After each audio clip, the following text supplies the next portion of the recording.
That's clearance. Have a great show.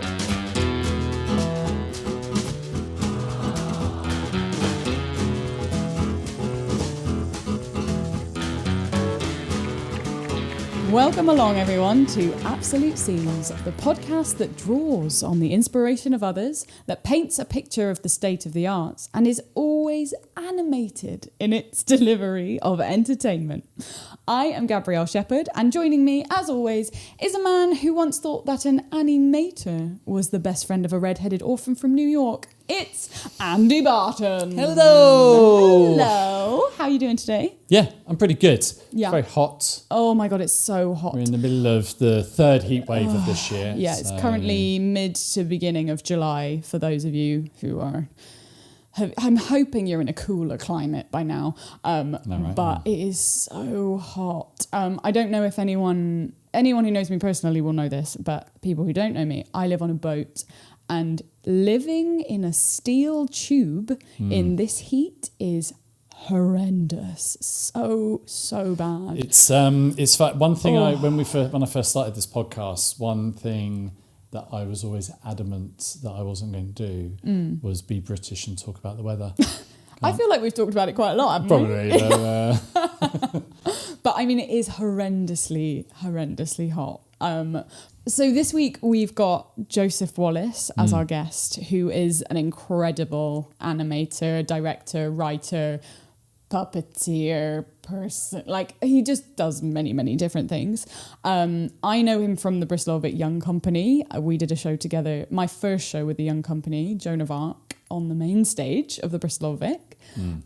So we've known each other for a long time, and I just think he's a really fascinating person. And I was like, I'd love to have you on. And he was like, yes, please. So yeah, I think it's interesting because without spoiling anything, but he, how he describes himself, how any of our creators sort of like describe themselves. But I mean, Joe is known for animation. I mean, he does other things, but he is known, at least what his more name recently, is attached to. he's known for animation, and a very unique style that we'll talk about. If you haven't watched any of his work, he has, it's so good.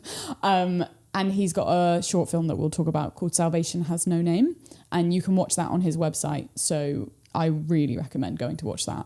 And yeah, I just think he's great. And he's always got like a political commentary along, well, not always, his more commercial work is not for that, but he's very like tuned into that kind of thing. And he's just brilliant. He's very good. What are your experiences with animation, be it either as a consumer or as an artist? Well, I guess as a kid, watching all the, mainstream animation stuff that was more drawn. So like Disney, like all the Snow Whites and stuff like that is more my experience. And then obviously Aardman is like the classic. But to be honest, I didn't have a lot of my experiences of art when I was younger was very mainstream.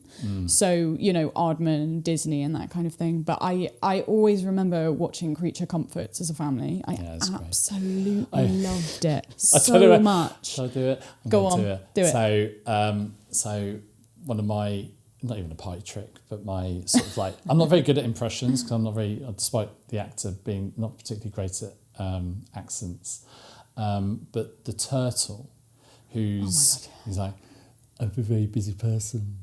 And because I can expand my neck and it's like, so I can hear cracking cheese, grommets. Oh, so actually animated characters, you're fine. Yeah, I can. Interesting. I mean, the fact that this is my choice, I'm going to put this on the podcast and on YouTube. Cool. We don't have to keep it in. No, that's fine. What about you? What's your experiences with animation? No, I mean, I consume it loads. I mean, so anything drawn. I read a lot of comic books, graphic novels. I own a lot of them. We talk about in the interview, but my sort of like film things, which when I first started watching when I was really young, when I was like 6 or 7 years old, were predominantly done by Ray Harryhausen and his team of stop motion. So, and we do talk about it, but so Voyager Sinbad, Jason and the Argonauts, Yeah. Clash of the Titans, and it was just like that was just. And at the time, and like, I've mentioned it on the show before, but I'm a big fantasy sci-fi fan. Same. Whether it be in gaming or tabletop gaming or painting or drawing or anything like that. And so like having all of that as a 6-year-old just continued to inform everything that I'm already consuming anyway. And then now as an adult, I watch a lot of animated TV shows and movies. So like Rick and Morty, My Adventures with Superman, Invincible, things like that. But at the same time, also like as many movies, and again we sort of talk about, but the Love, Death and Robots. I'm just, I love it. I as an actor and director, or creative, I am just always wanting to put myself in a position where I can merge the two, especially doing theatre. Like in the play that I'm doing at the moment, we're putting puppets in. Because I want to, and because I want to, and I'm obsessed with puppets, and I love puppets so much. I guess that for me, I'm more on the puppet side than the animation side. We've sort of spoken about it before. But puppets, like with things like Labyrinth and the Jim Henson Workshop, and everything like Dark Crystal and stuff like that. So I've shoehorned into. I mean, I'll talk about it about the Pillow Man, Martin McDonagh's Pillow Man, which I'm directing at the moment, putting puppets in it. Why not? because you're gonna puppeteer pillows about the stage. I mean, well, I don't know. Yeah, basically, yeah, great. yeah. Great. Not all of it. So but object manipulation or actual puppets made of pillows. So actual puppets talking about doing the stories that are in it. So great. Yeah, this sort of stuff I love, and I'm just obsessed with. No, I'm not obsessed. Sorry, I'm fascinated by artists who make this their job, but then also people's hobbies as well. I mean, I love drawing, and I love so I love it. I love it all. It's amazing. Which always sort of sounds a bit of a cop out, but if you do, you do. Like I think so obviously like my experience growing up with animation was more mainstream, like clangers as well, and like Joe speaks about all of those as well, and Nightmare Before Christmas and stuff like that. But coming to it later in life, I just find it so magic and so like. Yeah, it's just so fun and interesting, but I don't think I watch that much of it, which is maybe why actually I follow Joe's work more closely, because actually he's one of the animators that I actually watch more so. So yeah, I guess I'm not massively watching animation. I'm more of a live action TV series kind of person. But a lot of puppetry, which is kind of stop motion animation, isn't it? And obviously doing mocap and performance capture, that basically is animation puppetry, but with my body instead of something external. So yeah, I guess that's kind of parallel. But I do think from speaking to Joe, I was like, I really need to go and like watch some more of this, because I'd never watched Dark Crystal as a kid. Right. And I watched the remake recently. And loved it. It's good. It's and really. obviously that's not animation, that's puppets. Yeah. But absolutely loved it. So I feel like I need to go back and watch all of these like classic cult things that you and Joe have been talking about. Because I feel like I would love them. People may or may not know about the Lord of the Rings movie, not the Peter Jackson one, the animated one that they did, which was a mixture of animation drawing, but also live action with the animation drawn over. Ooh, it's epic. Okay, I'll go and add that to my list as well. It's like a bit of a and I think I implore anyone who has a sort of a small little curiosity like yourself about animation. Do a deep dive into these things. Okay, great. And there'll be stuff that you vibe with and things, but then there'll be stuff that like just absolute hidden gems. Yeah. I feel like we should keep this short and sweet. Yep. And jump in and meet Joe. Hope you enjoy. It's such a good one. See you in a minute. See you shortly. Thanks for sticking with us, folks. This month's guest is a multi-award winning, BAFTA-nominated director, writer and producer of animation. He was previously made a BBC Performing Arts Fellow in 2015 and featured on the BBC's One to Watch list. He has served on juries for the London and Brighton animation festivals, as well as Animatex Egypt. You may remember him from his stop-motion animated sequences in Edgar Wright's documentary The Sparks Brothers, his 2024 advert for the BBC's Sleeping Forecast, and his multi-award-winning short film Salvation Has No Name, exec produced by Game of Thrones' very own Maisie Williams. It's Joe Wallace! Thanks for having me. Joe. How are you doing? Thanks for coming. Yeah, this is great. I'm excited. How are you feeling? Excited or terrified or? No, I've been watching the pod and I'm honoured to be here and yeah, looking forward to chatting. When was the last time you were back here in the Old Vic Theatre? That's been a while. Yeah, when I came in, the streets now pedestrianised and revolutionised with people out drinking, and it feels like summer's gone by. But yeah, I think I haven't been in the building for quite a while. Were you working in the building? Because you used to live in Bristol. Now live. I used to live in Bristol. Yeah. No, it's been. I think the last time I was working here was probably about 2013. So almost. No, over 10 years. Yeah. Yeah. Oh, God. Wow. Oh, God. So long. So what were you doing in 2013? Probably Midsummer Night's Dream with Tom Morris Nice. and Handspring. Mm. Because that was, yeah. I mean, I grew up in Bristol and I used to go to the Youth Theatre and the Young Company here. That's how me and Joe know each other. Yeah. Which was like... So long ago. A long time ago. And I did a lot of, I started off acting and I think I was terrible. I mean, I probably was like... I don't think, but then equally I was 14, so I was probably terrible. Well, I just, it was like early 90s. I would stand in the background and my parents were like, I'd just be kind of looking around all over the place. But somehow Heather Williams, who was the director of the Young Company then, she saw something in me and just got me to do, like, I ended up doing like, shows on the main stage and things alongside the youth theatre stuff.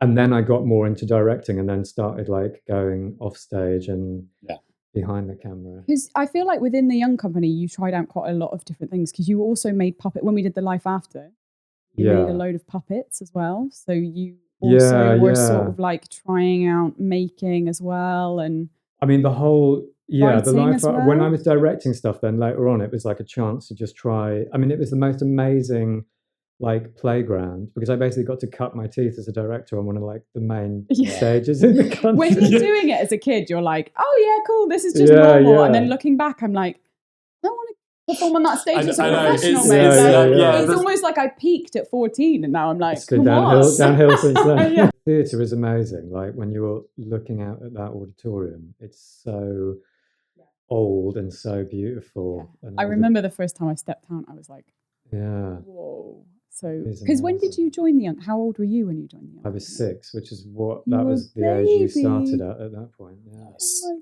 God. So it was like 90. I mean, I think the first proper show I did was maybe, I can't remember, it was on the list I sent you earlier, but probably 1993 or 1994 or something like that. So it's like, it was a long...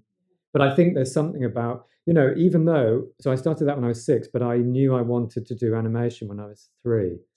I feel like you've told me this. So because like I wasn't even aware animation was a thing when I was 3. So like, where did that? Well, I think that's also tied into Bristol in a way, because when I was growing up, it was like the early days of Aardman. Yeah. And I grew up watching all the kind of early Aardman stuff. So, even pre-Wallace and Gromit, there were all these kind of shorts and Creature Comforts and things like that.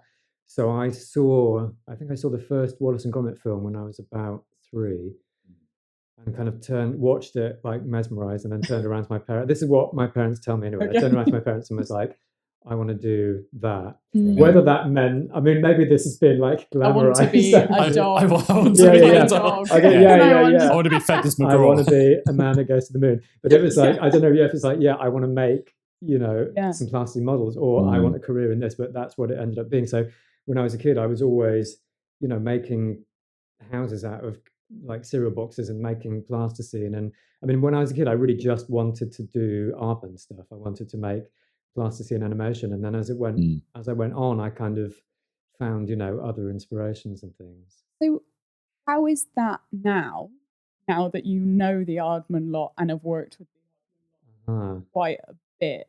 Like, is that, I guess it must feel normal now, but how was that the first time that came about? How did that come about?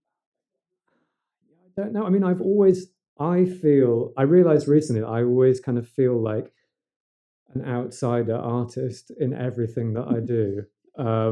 That's a complex you're I don't know. No, I was just reading about, like the outsider artists that kind of have operated through periods of history, like painters and sculptors who are like in their own little world, and they're not necessarily kind of, recognized with other, people, their peers or whatever. Yeah. And I was like, I kind of feel a bit like that, because it's like I'm kind of outside of the feature film scene, and I was always outside of the Aardman thing here because I make my own weird idiosyncratic. But you have such a unique style. So I guess it's like, how does that fit with? Yeah, it's kind of, it's often hard. And like the commercial scene, people are like, "Oh, yeah, this is too weird." Although I feel like I'm cracking that a little bit now. I've done some colourful things recently. Right, okay. So that's helping pay the bills. Do you? Oh, actually, no. I'll go with this first question, then the answer may come from this one. So, which animators do you find most inspiring for you? I mean, it's how long have we got? No, as well. I think, let's do top 2. Oh, that's hard. I mean, the early, like growing up, it was like, and in fact, when I was growing up, it was an era pre-computer animation. So, you had stop motion and you had 2D. And I was always drawn to stop motion because of the tactility and I think with puppet animation, you're basically building the world from the ground up. So everything you put on screen is like handcrafted and constructed. So it's like glorious escapism. So I grew up with like Oliver Postgate, Peter Firmin, who did the clangers, and Hoagle's Wood, and Ivor the Engine, and then also Ivor Wood, who did the Magic Roundabout, the Wombles, Paddington Bear, the Herbs. All that good stuff. And never heard of them. Early Aardman. Well, I mean, it like so many kind of classic things. And then Cosgrove Hall, who did, they did like some amazing stuff in the kind of 80s and 90s, like these really like adaptations of Russian folk tales and all sorts of stuff. That sounds, I can see that being up your street. That was really, so there was that kind of stuff when I was growing up. And then I think as I got older, I think Nightmare Before Christmas was a big influence. I remember having the VHS of that and watching that over and over again. And now it's a bit of a cliche, because actually now as a director, I still come back to that, because it's like now we shoot with digital cameras and you can watch your shots back and everything gets a bit smooth now. But there's something about Nightmare Before Christmas where the kind of like performance it's very quality, very theatrical, and it's got this kind of staccato kind of quality to it. So there's a moment in time there where there's something beautiful about the way that's animated, even though now it's a bit of a like goth girl cliche. If you're, it's like you are a goth girl, Joe. Nightmare Before Christmas. I think. So was Corpse Bride was with digital cameras then? Corpse Bride was the first. Corpse Bride was 2005, I think that came out, and that was the first ever stop motion feature film to shoot on digital cameras, Canon DSLRs. And that now is just the industry standard, because you can then link it to your laptop and you can see what you're doing. You can play stuff back. So did you also, I'm just wondering if you had a period of making it without, did you always have DSLR? Or when I started... How old are you? I've actually never shot anything on film. Okay. And I almost shot a new short on film this year, but in the end we couldn't get the dates to work. But we might make that next year, because I'm just desperate to do something on celluloid. I could see that. It would be great. But when I started, the first films I did, I mean, digital, I guess the first ones were done on like camcorders, where it was like you just like press go and stop straight away, and they were like terrible. Like I remember me and my friend kind of experimenting with stuff, watching these early Aardman shorts that were about like homelessness and all the, because they did like lip sync documentary pieces that were quite sort of dark and adult, but like a guy like robbing houses and things like that. We were like, yeah, we're going to make something like that, like doing this kind of. So we had one of those like mannequin, like artists' dummies that that are like, I mean, terrible to animate with. And then we were trying to do like an effect where a car was going past and like car headlights would go by. So we had like, a lamp on a sort of thing, and we spent like hours filming it and then watched it back, and it was just absolutely terrible. And we were like, oh God, let's just open the curtains and go outside. That's the process. That's an artist's process, though, isn't it? Regardless of how old you are, it's sort of like that's how you learn what you want to do and how to do it. And I guess, with you were talking about all the inspirations. So I said earlier about your style being like very unique. I mean, maybe it seems unique to, maybe there's loads of people that look like your art, but it feels quite different to like the mainstream animation that I'm used to seeing in like an Aardman sense, or, it's much more soft and all of that. So like, did you always have that style, or like, where did that come from? Did you develop it at a certain point in time? I mean, there's probably two things, because I think when I did an art foundation at UWE in Bristol. And when I've always been interested, I always loved, painters and sculptors and art history, and looking at, plastic arts, basically. I've got so many books of painters and photographers and things like that. So that was always like, and also children, picture books and graphic novels and things. When I was doing my art foundation, I was looking at like Dave McKean, who's an amazing illustrator, and all these other kind of interesting artists who were doing like collage and painting and all these different techniques. And so that was a period where I actually didn't do any animation, but I did a lot of drawing and figuring out my kind of visual identity, and also thinking back to childhood and growing up with all these like, Jean-Pierre Jeunet and Tim Burton and Terry Gilliam and all these films where there's like towers and cages and this like, I just love it. It's brilliant. I just love 80s fantasy, basically. My first foray into it was Ray Harryhausen. And Jason and the Argonauts. I watched and just the Hydra's teeth, skeletons that come from the Hydra's teeth. And then like Clash of the original Clash of the Titans as well. Again, Ray Harryhausen. And that was and as a fantasy nerd at sort of 7 years old anyway. It's just like, yes. Great. And I had a poster of a Ray Harryhausen poster with all of his like key like monsters that he made on this big poster. Just great. Fantastic. It's interesting about the sort of like darkness, or at least difference between dark and light. And for you, in your narrative and storytelling, visually and also in the narrative, do you prefer, are you specifically looking about being dark visually, or do you want to tell stories with a dark narrative and one kind of fits the other, or neither? There's many questions in that. I mean, I don't know if I've ever really thought about it. I mean, I probably don't think of what I make as being dark, but people tell me that it is. Right. Because I think and it comes down to the inspiration as well, because I think a lot of what storytelling wise, I like making stuff which is quite metaphorical and quite poetic. So there's sort of space for interpretation. It's not super literal. It's not too didactic. I mean, hopefully I'm saying that. But I think also a lot of the later inspirations then was like Eastern European animation, which in turn came from the puppet theatre, basically, where they had, carved wooden marionettes, and there was no Aardman-like facial expressions. It was all about like corporeal body language and gestural stuff. So I think I've kind of drawn on that kind of very rough-hewn, carved, kind of tactile visual style, which is more akin to like, the painting and the sculpture that I like. Because I think a lot of animation, even animation for adults, gets caught in this thing where it still looks like it's for children. Yes. And it's a big battle in the industry, especially in the UK and the US, that it's like, it's really hard to make mainstream stuff for adults. And actually it's changing now with streamers, because the whole kind of relationship between content, I mean, I hate the word content, cut that out.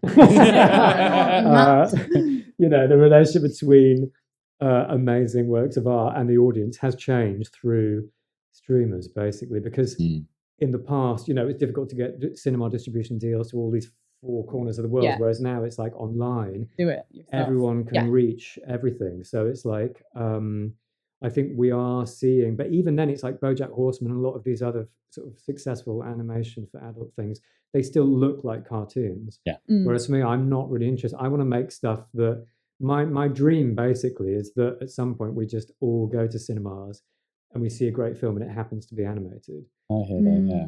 So I think we're making steps towards that, but you know, they're much better at it in Europe, which is why I've ended up, you know, doing a lot of co-productions with companies in Europe, because the US and the UK is still in this thing of it's like, oh my God, it's cartoons for kids, and it's like, and I guess it's because it's the same with puppetry as well, right? Well, so it's yeah, like yeah. you're kind of in both genres that Yeah. feel like there's an assumption here in the US that that's what it is. the same affliction. Yeah, same affliction.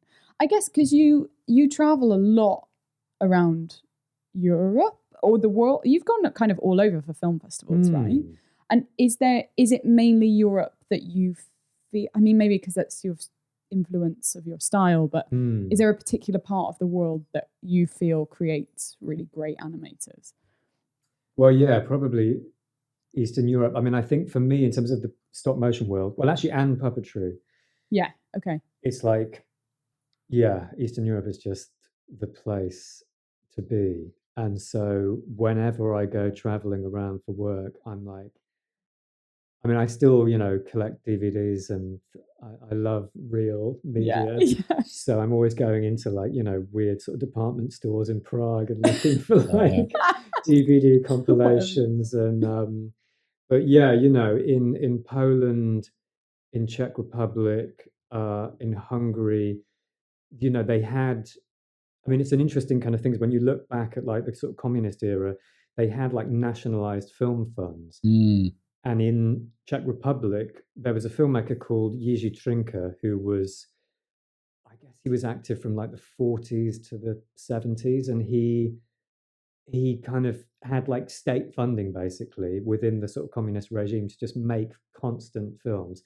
And he made quite poetic, beautiful stuff. But in that period, you could kind of slip in political commentaries because no one was really looking, because they thought it was for kids. It was like animation for kids. Yeah. Do Get 'em whatever. young. But so they developed this kind of metaphoric language where they could sort of do this like, you know, underhand FU to the establishment. But he was coined the Walt Disney of the East because he was just prolific and he made all these incredible films, you know, beautiful. He did an adaptation of Shakespeare's Midsummer Night's Dream, which is like this sort of feature-length, stunning film, and did all sorts of different, you know, Czech folk tales and things like that. And they're really interesting. And then he made a film called The Hand, which was very like overtly political. And then after that, all his funding was basically cut, and that was like the last film he made. Well, but and then after that, there's Jan Schwankmeyer, who, I mean, for me, my holy trinity of inspiration now is probably Jiří Trinka, Jan Schwankmeyer, and the Quay brothers. So Schwankmeyer is also Czech, but he was kind of making stuff. I mean, he's still alive now. He turned 90 last year, and he's still making films and sculptures. And so I'm like, that's my. You want to keep going till the end. He's incredible, and he makes sculptures, he makes paintings, he makes films, he's done all sorts of stuff. But and he's very overtly political, and he was banned from making films for a whole period in Czech Republic in the 60s, I think. And he, making stuff about Stalin and all sorts of things. He's very, very political. But, I love those kind of films that, I mean, they're very tactile. The storytelling is really poetic. It's like you have to engage as an audience member and use your head more as you would in theatre. Because I think for me, the connection between theatre and animation is often about that poetry, but also about the suspension of disbelief that you're sort of, it's like, here's, often in animation, it's like, okay, we've got some wood, we've got some plastic, this is what we're using. It's clay coming to life. So there's almost this like, dialogue with the audience of like, just believe it. It's okay, just believe it. Come on this journey with us. Yeah. So you're suspending your disbelief, you're going on that, you're kind of engaging with the materiality of it. And it's this sort of metaphoric story it's got breathing space to it. And also in animation, there's often like a fluidity of space that you also have in theatre, especially with black box stuff. It's like, we're going to bring this thing on. Here's a table, the sound of some, birds, and we're in, and like a dappled light gobo, and we're in a summer garden.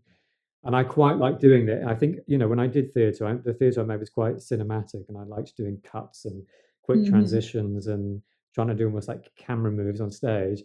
And then the animation I make is very theatrical, and I'm always drawing on like, stripped back spaces and almost being like impressionistic with the visuals rather than too literal. Like the BBC advert you mentioned, and often it's like often a budgetary thing, because with that, it wasn't a huge budget, but it was like a broadcast thing. It was shown during, was it last year? Yeah, it was shown during Glastonbury coverage last year. So I was like, okay, well, let's not have sets. Let's just have almost, I was kind of looking at like product photography backgrounds. So it's like we've got these like block colored backgrounds with this infinity curve. But then within that, you've got a character and this little vignette of a scene with a few props. And because that was this sort of podcast thing, it was, in some ways it was like the people are in their own little world. And so that came from the constraints of, the time and the budget and everything. But then, and it was a kind of a theatrical approach. But then people, it's been screening at loads of festivals and stuff, and people kind of wrote to me and were like, "Oh my God, I love," because it almost emphasizes the tactility of the stop motion even more, because it's contrasted against this slick advertising, negative space basically. So it's interesting. I think sometimes, the constraints of the project lead to what becomes the USP and the thing that people go, "Oh, well, that's interesting," because afterwards it's like an intent. Obviously it was an intentional thing, but it's like it's a response to restrictions that then becomes a really interesting artistic choice. It is, and it's, perfect. One example to that jumps in my mind is from back to the Netflix Daredevil series, where they didn't have a whole lot of budget because it was the first of this thing, and they wanted to do this fight scene, and they didn't have enough cameras or enough time, so they did it all in one take, and it was like just one camera positions, and it became like iconic for the series and iconic for the character. And it always, that lives rent free in my head for that reason, around when like wonderful art is made, because you have no choice. Because you have to work so much harder, and therefore, thought goes into everything, but I guess you're like, well, I really have to make this work because otherwise it's going to be really terrible. So I guess that's maybe why like the restrictions lead to something that because it's like otherwise, you do it in a normal way. There's an accepted known way of doing things, and somehow under pressure or with restrictions you find other ways to doing things, and that is what makes it unique. That's what makes it interesting. Otherwise you're just making stuff like anyone else is making stuff. And recently I've been doing more live action puppetry. I've been going back to the sort of theatre roots of doing stuff live, and the Loewe thing was all one take, was all one shot, because I kind of wanted to do something that was basically, they wanted a little 30-second, it ended up being 1 minute, because I was like, the story you want to tell can't be, we can't really, well, literally, like the marionettes can't move fast enough to do this in 30 seconds, but because that was for social media, it was like, they were like, yeah, great, just make something that's cool. And so that was pure puppetry. So that wasn't frame by frame. That was, so the process is similar. So I think we had about, on that it was a bit longer. We had about 6 weeks for the build. So I probably did about 3 weeks of like designing and prep and kind of getting the team together, and on that one we had like a Czech guy in Manchester, we had somebody in Switzerland making automata, we had somebody like my art director in London, we had my goodness, anyway, it was like people just all over the place, and then it like came together in London. Because everything was kind of built remotely, with me kind of like having like WhatsApp kind of like circling things and crossing things out on Zoom, trying to hold the kind of design language together. And then we brought it all together and then shot it in London. And we had 3 days. Well, we had 1 day to shoot everything. So we had 2 days where it's like me and the kind of lighting camera team, my cinematographer on that, Malcolm Hadley, who I've done a few things with now. he's amazing. I mean, he worked on Isle of Dogs and like did The House for Netflix. Amazing. Oh wow, DOP. okay, yeah.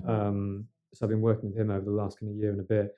And so yeah, we had about 2 days of like, but we also had to, for that, we basically had to build like a marionette theatre from scratch in the studio. In 2 days. Yeah. Well, not in 2 days, because then you need to do your tests and you need to do, we had these like giant burly blokes come in and build this thing out of scaffolding so that the puppeteers can get up with their marionettes and then and then it was like one day, day of kind of lighting and test, bit of rehearsing with between the sort of the steady cam operator, the cameraman, and the puppeteers, and then one day to shoot. We shot like a main film, and we shot some little spin-off things and some other stuff and different, because they always want it's like 1x1 formats, 16 by 9, 9 So by do you have 16. to redo it, or were they different things?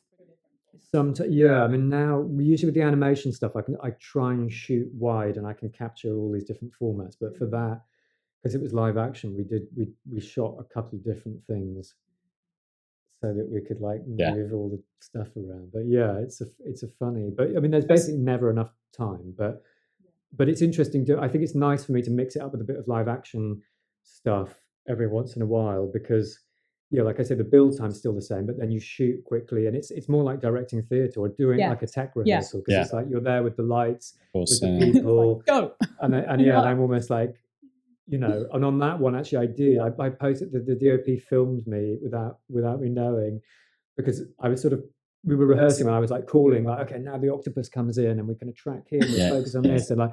So that was a film in itself. Well, you were like, at some point I was like, okay, so like stop now, and then we'll just go. You guys, everyone knows what they're doing, and everyone was like, no, please. Like, they were like, actually having this running commentary. The focus puller was like, well, I'm using it because you're telling the camera person to be there, and I know that's when I come in. And the puppeteers were like, well, I know that I'm on screen here. I guess it's such a quick turnaround. Like, there's not time to get that in your body in the same. Happy to do exactly. that. Yeah. And obviously, you're not using the audio. There's music going on afterwards, so.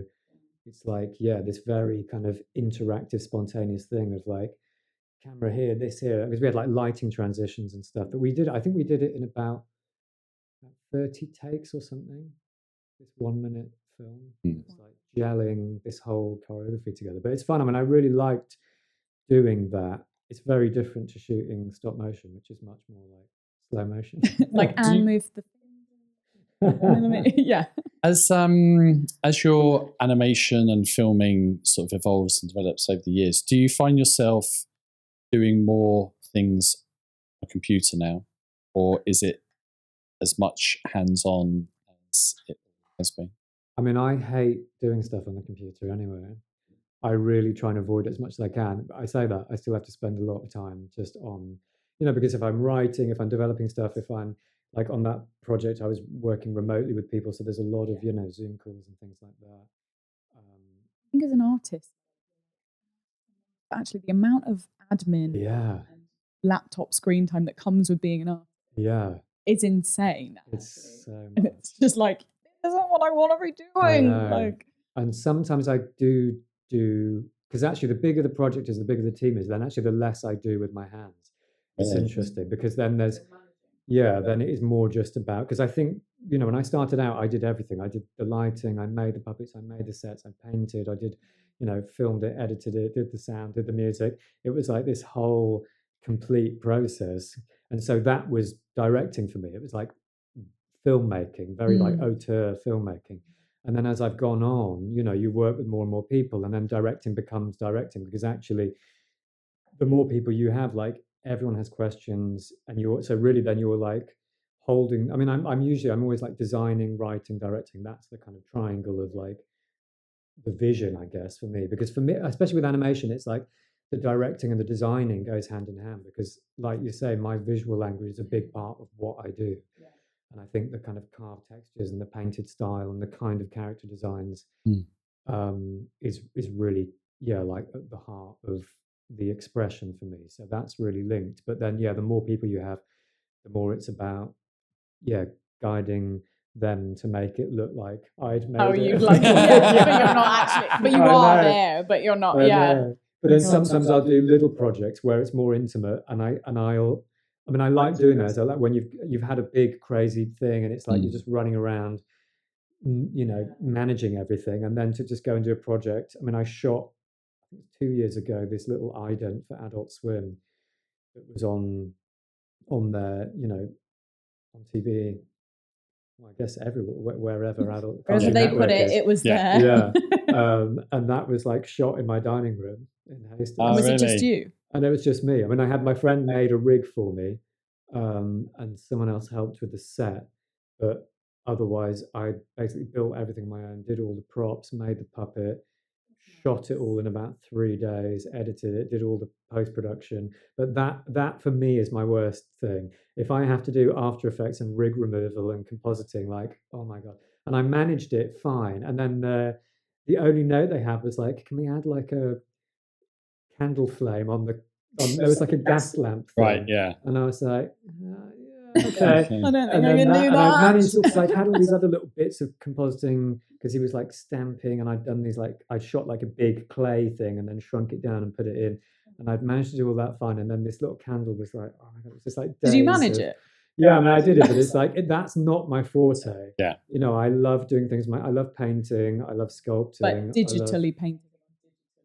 just anything with the computer. I really try and avoid it as much as I can. It's crazy to. I mean, that always blows my mind when I hear things like I'm a big Adult Swim fan, the Robot Chicken or Morty and things, and so they're huge to me as a studio, and for me they're massive, and it always blows my mind when you hear that they're still making content in people's kitchens, or their creators are making stuff in their kitchens, which. Yeah, I think it's one thing as an artist that I forget sometimes myself that many great pieces of art can and still are done in the most, say, basic, but the most sort of like organic and humble of settings rather than a big studio with all the money. Yeah.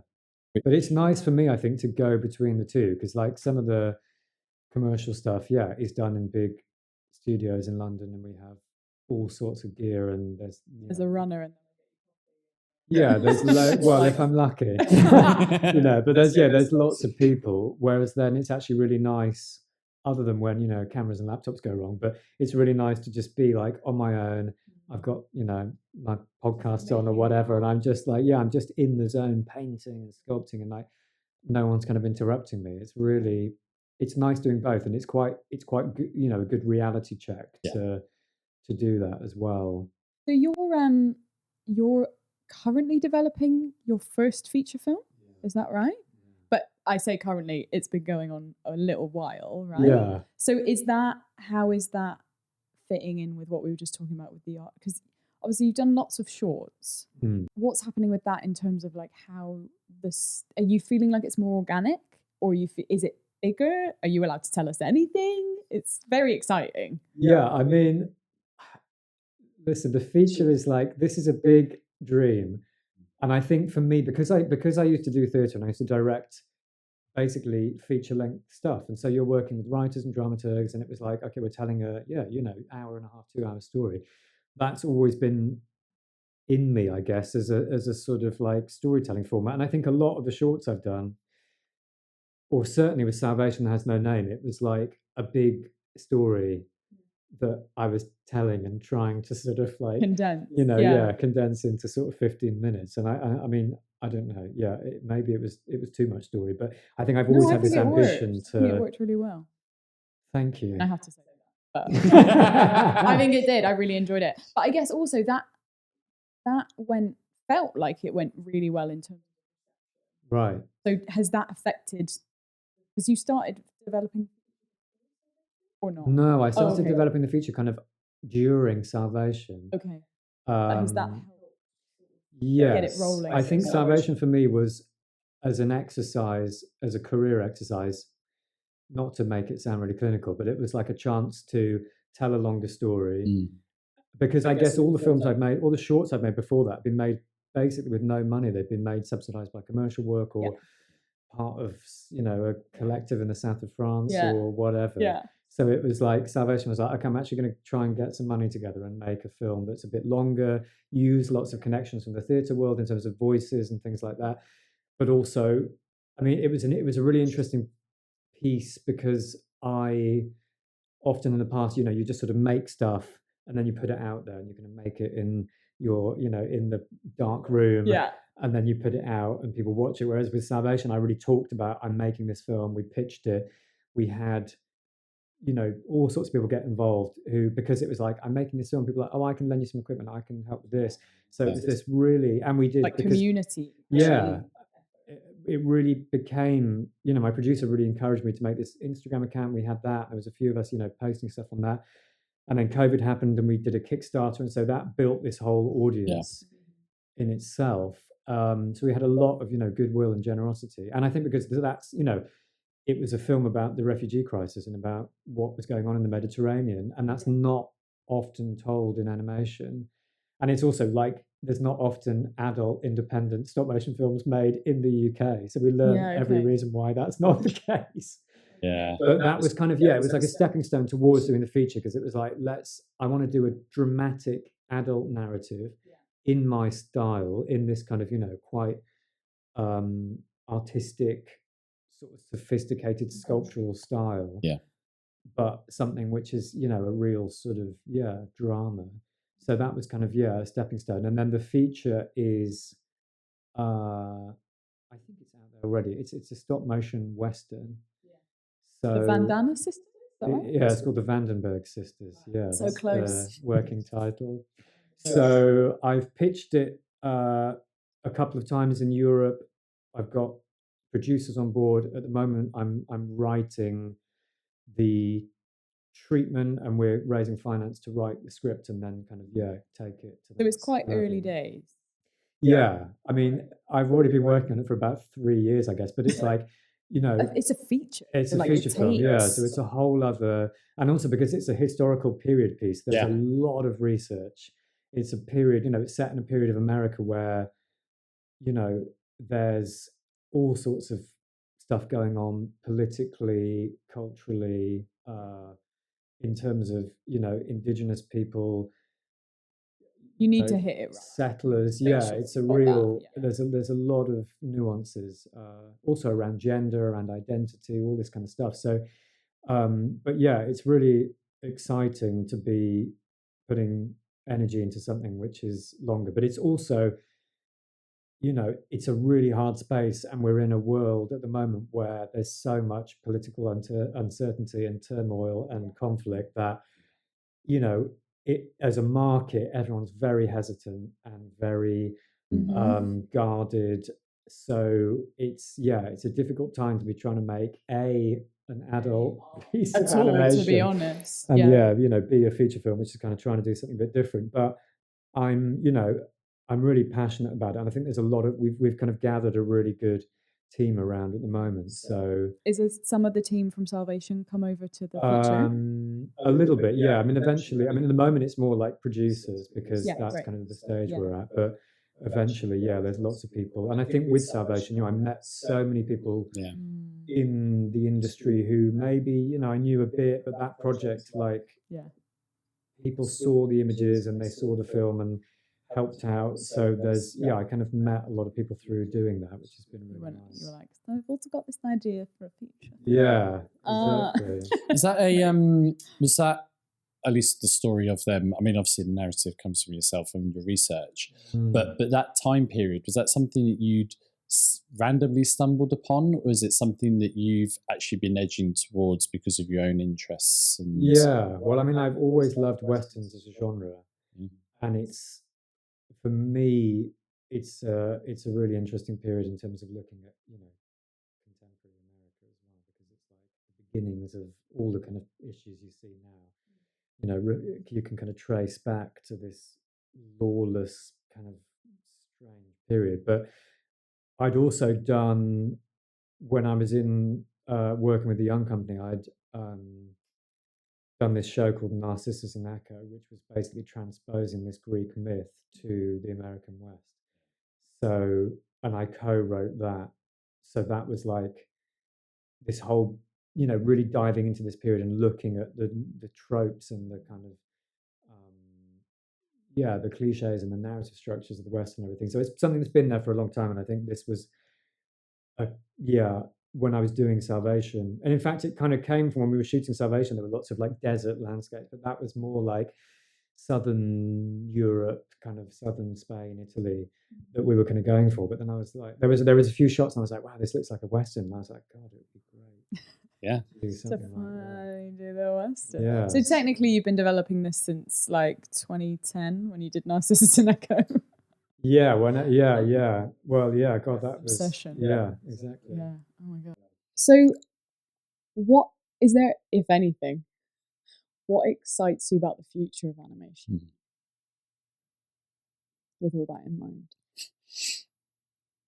I mean, yeah, at the moment it's interesting because there's a lot of debate going on about AI and how that's affecting the industry. And how is that affecting animation specifically? I mean, I saw a video the other month which was like taking live action footage and feeding that through AI and giving it some cues, and it can just do Hollywood visual effects in like a few sentences. So like, make this window explode, an explosion come out, do this, have this car, and it's like kind of flawless. So I worry, he's in the past in London, you'd have like huge offices of the big VFX companies with teams of people, and these people are rotoscoping, they're doing, green screen stuff, they're doing explosions.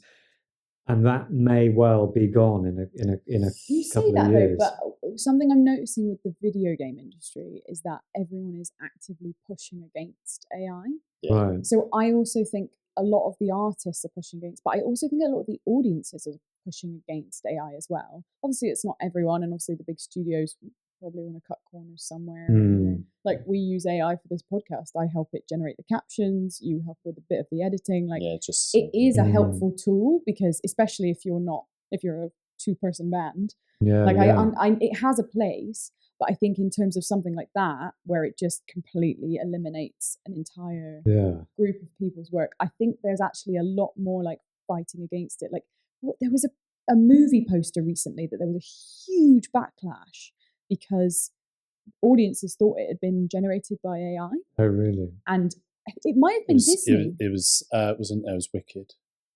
No, well, because Ariana Grande, maybe it's that one as well. But there I feel like it was a picture of like a big crowd of people. Oh, right, you're right. But yes, I remember it about Wicked as well. And I think actually audiences are being like, how could they're fighting against it as well. Yeah. And actually, I feel like for the one I was thinking about, they had to come out and be like, no, honestly, here's the proof that we didn't use AI, which is kind of terrifying that you can't tell the difference. Yeah. But I do think there's a lot of fighting against it. And the problem is there's no legal stuff at the moment. Yeah. But I mean, that's the thing because essentially AI is computer generated and visual effects are computer generated. Like it kind of already is. Does that. Yeah. So it's like, whereas I don't think AI, I mean, I've had arguments with people about this. I don't think AI is ever really going to replicate stop motion. And even if it can, like we already have computer animation, we would have all these other easier ways to do it. People don't make stop motion films because it's easy. They make stop motion films because, we love the art form. I mean, even Del Toro again on stage has said this art form should be dead. Like it's insane that people still make films this way. When I did Salvation Has No Name, my producer Lauren Dunn, she's mainly a live action producer. She was like, "This is insane.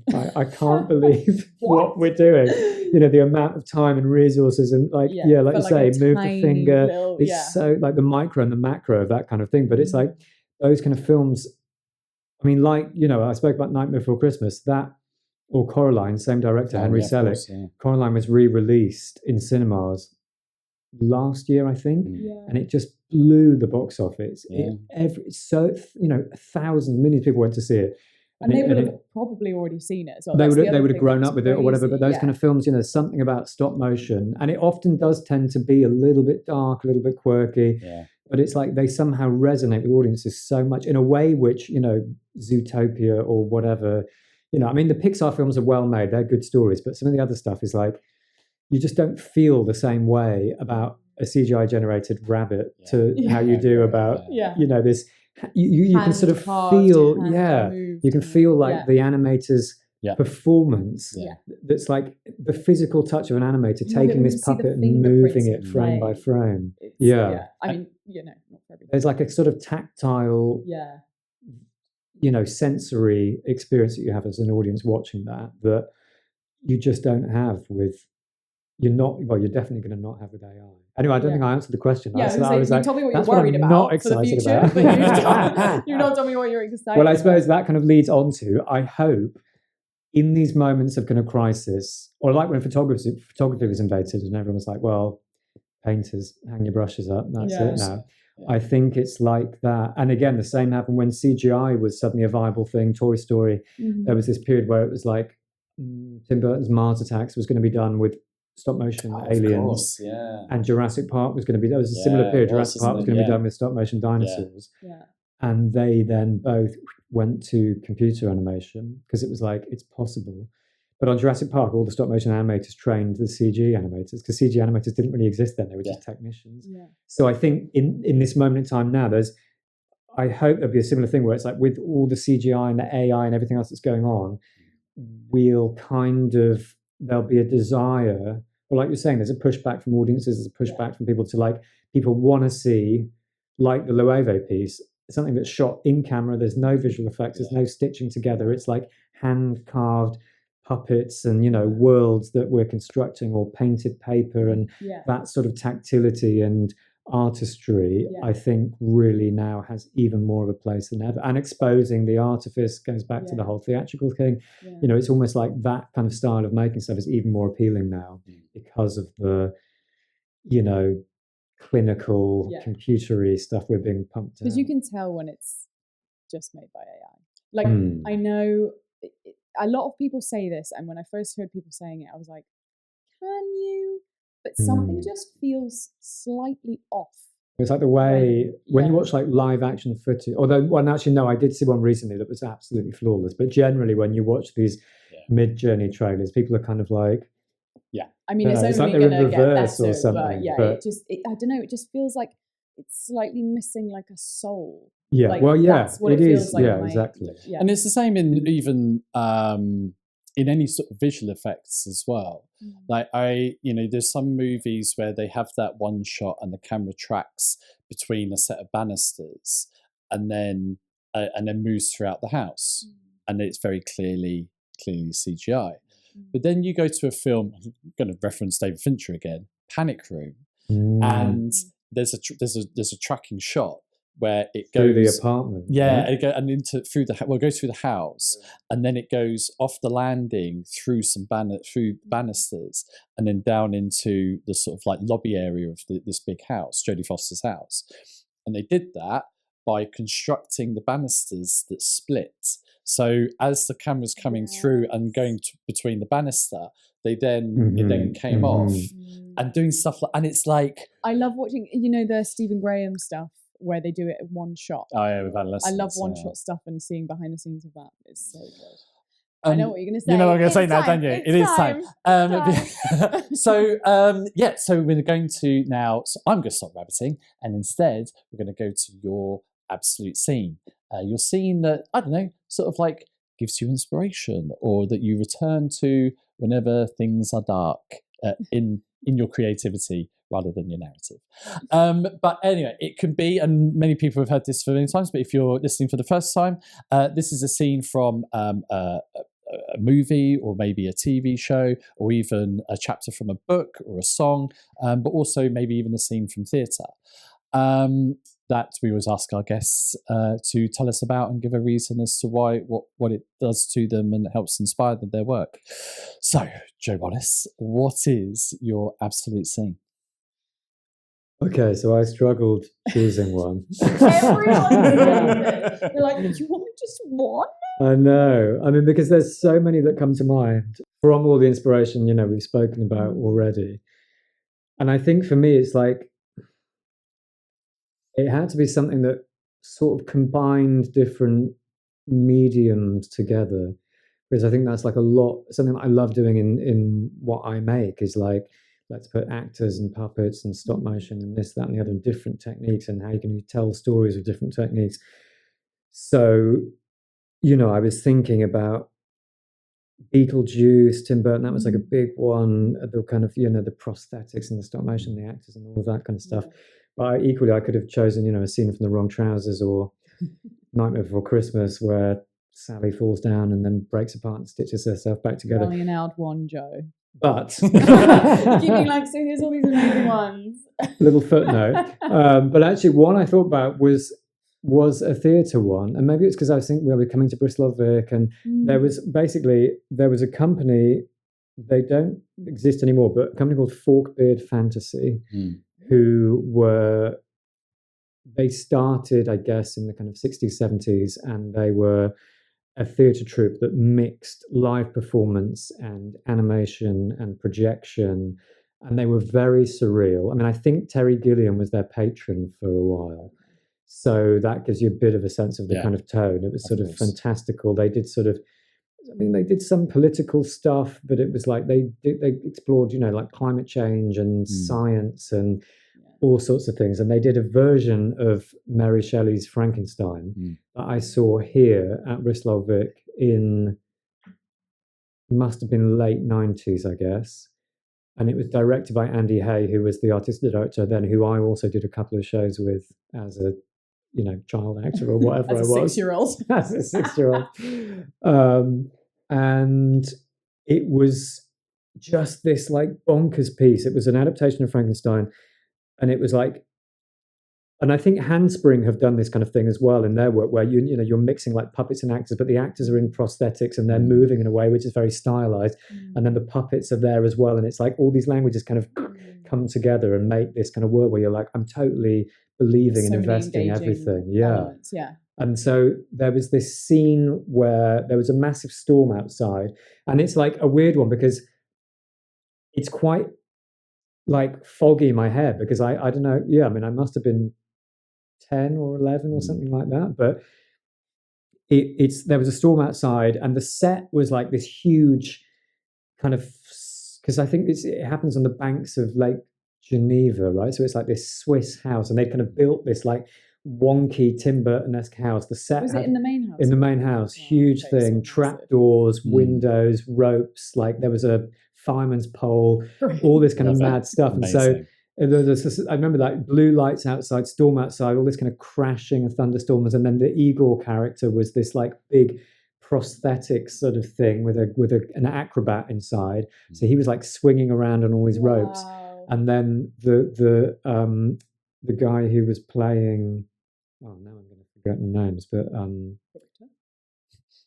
no, because it was about, they sort of framed it where it was like it was Mary Shelley and Byron at Lake Geneva kind of writing up. So it was like they were like framing okay, it was like this story within a story, but then you also had the Frankenstein story within that, so because the Frankenstein's monster was in there with all these kind of prosthetics, but it was like, so it must have been Byron, I think, and then Mary Shelley was played by a man in drag. It was like very Monty Python-esque, but anyway, the storm outside, and this like Igor character's like swinging around on ropes, and then Byron's like writing his, and the actor had this like amazing voice, and it's like, well, was it the company? Yeah, it's like Tim and Chris Britton were the two kind of main performers in it, and I can't remember which of the two it would have been, but he had this voice where he sort of would talk like this. It was all very over-articulated and slightly strange, surreal British Which also, as humour. a 10-year-old, to be watching is so like... It was just incredibly captivating. And I think for me, like the mix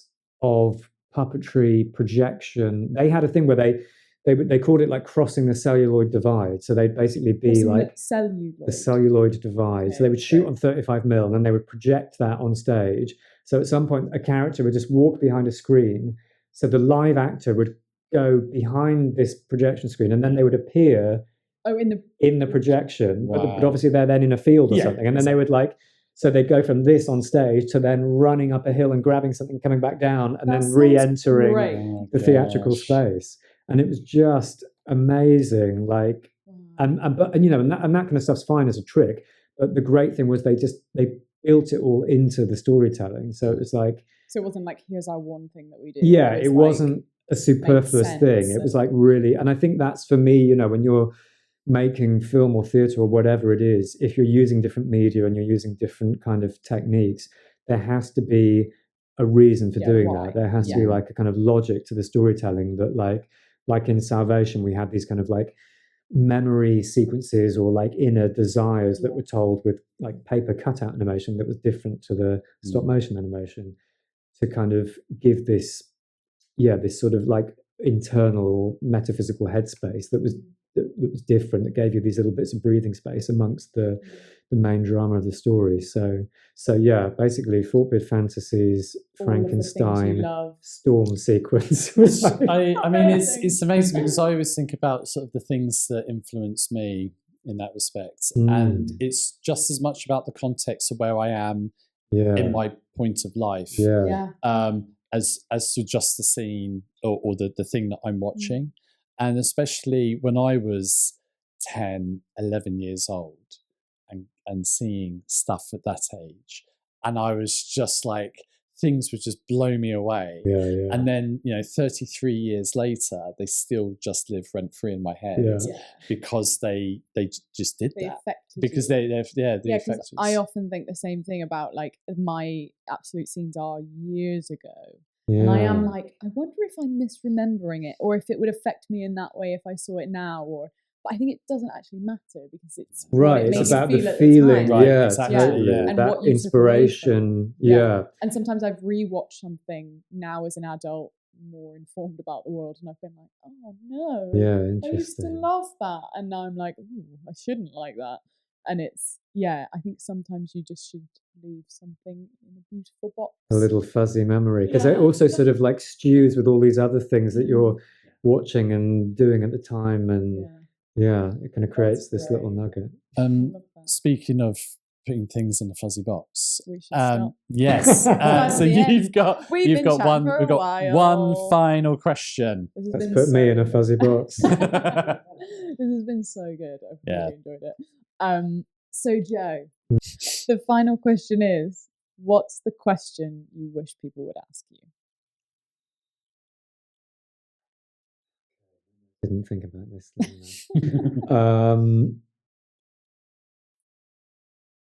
Well, actually, we've kind of touched on it here because I think I don't get to often talk that much about the theatre side of things. Great. I mean, that's maybe a bit vague, but I do. Well, I guess you've been, because I often think that because I know you on so many different artistic ventures. Yeah. But now it's kind of like animator.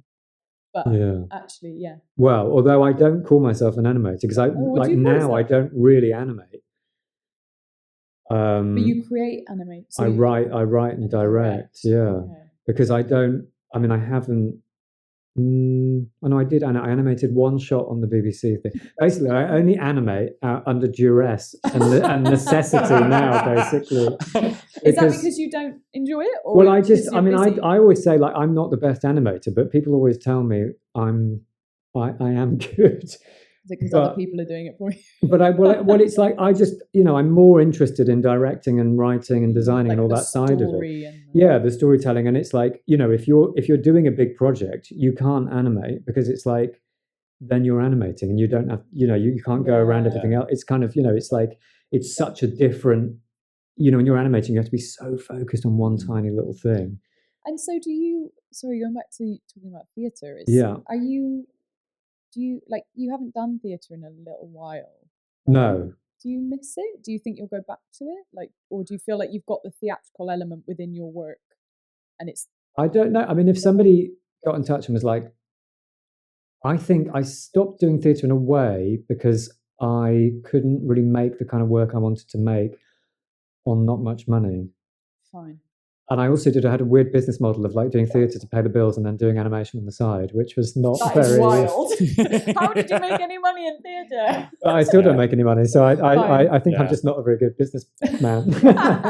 But no, I don't know if I would go back to this, but it's something I love watching and talking about, and I do have a project now actually where I'm, which is a kind of documentary piece, which is going to be looking at both like puppets on stage and on screen. So that's a nice way of diving back into the world of live performance. I look forward to seeing that.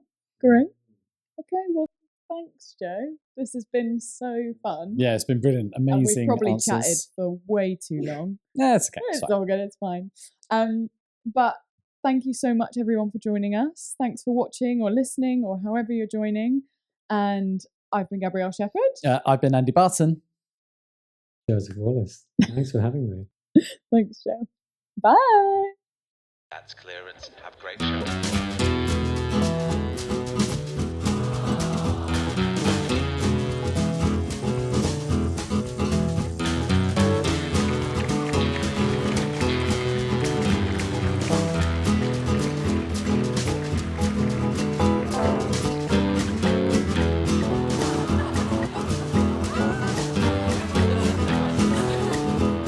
Stand by.